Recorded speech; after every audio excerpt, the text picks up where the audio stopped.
একটা বাচ্চার দুধ গরম করতে গিয়ে মহিলা কত বিপাকে পড়েছে। কলকাতায় কেন? কলকাতায় বাড়িতে নেই কেন? ফুটপাতে রান্না করছেন কেন? রান্না করছেন বাচ্চা কেন এখানে দুধ গরম করবে? ফুটপাতের মধ্যে বাচ্চা দুধ গরম হবে কি? মজা পেয়েছে নাকি? স্টোভ চালিয়ে এখানে বাচ্চা দুধ গরম হবে? তো ফুটপাতে দুধ গরম করা উচিত নয়, তবে ছাদের উপরে দুধ গরম হচ্ছে।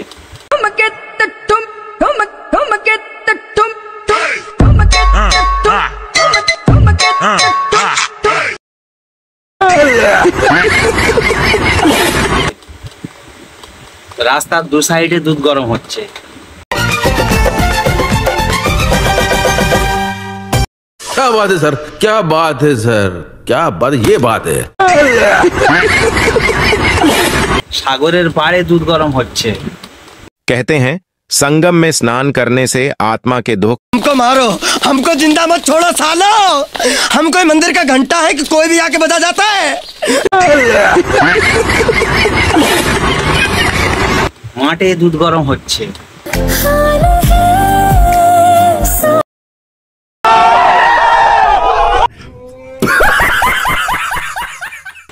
বাজারে দুধ গরম হচ্ছে।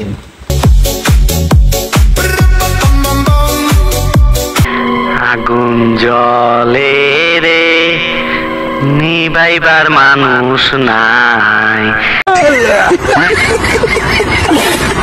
ময়দানে দুধ গরম হচ্ছে।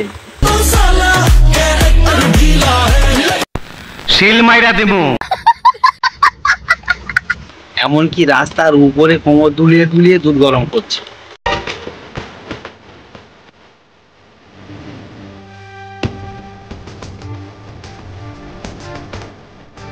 সুখে থাকো আমার বনলতা, দিল তো পাগল। এগুলো করা কি ঠিক? ওই পোকা চোদা কয় কি, হিসাব বোঝো না, দুধ খাও। ছোট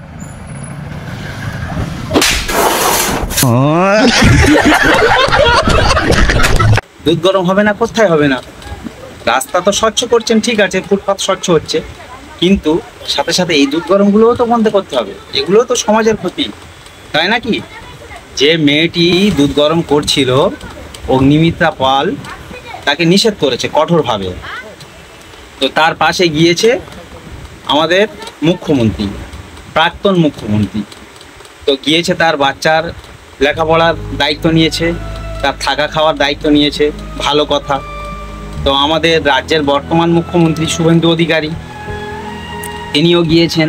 তিনি বলেছেন থাকা খাওয়া সব কিছুর ব্যবস্থা আমরা করবো, এমনকি গীতাঞ্জলি ঘর তাকে বেঁধে দেবে বলেছে।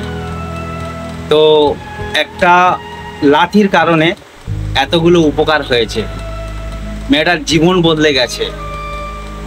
আমার মতে অগ্নিমিত্রা পালের পায়ে জাদু আছে। আমার মনে হচ্ছে যে আমাদের বাড়িতে এসে একটু লাঠি মেরে দিয়ে গেলে মনে হয় ভালো হয়, যদি জীবনটা একটু বদলে যায়, ঘর বাড়ি আসে, থাকা খাওয়ার ব্যবস্থাটা হয়, তো হলে আমার সুবিধা হয়। আমার মতে আপনাদের কার কার এরকম লাঠি খাওয়ার ইচ্ছা আছে, জীবন বদলে যাওয়ার লাঠি? আপনারা কি লাঠি খেয়ে জীবন বদলাতে চান? দেখি একটু লাঠি খেয়ে কেমন লাগে। ও বাবা, লাঠি খাওয়া হয়েছে, কিন্তু কি পেলাম?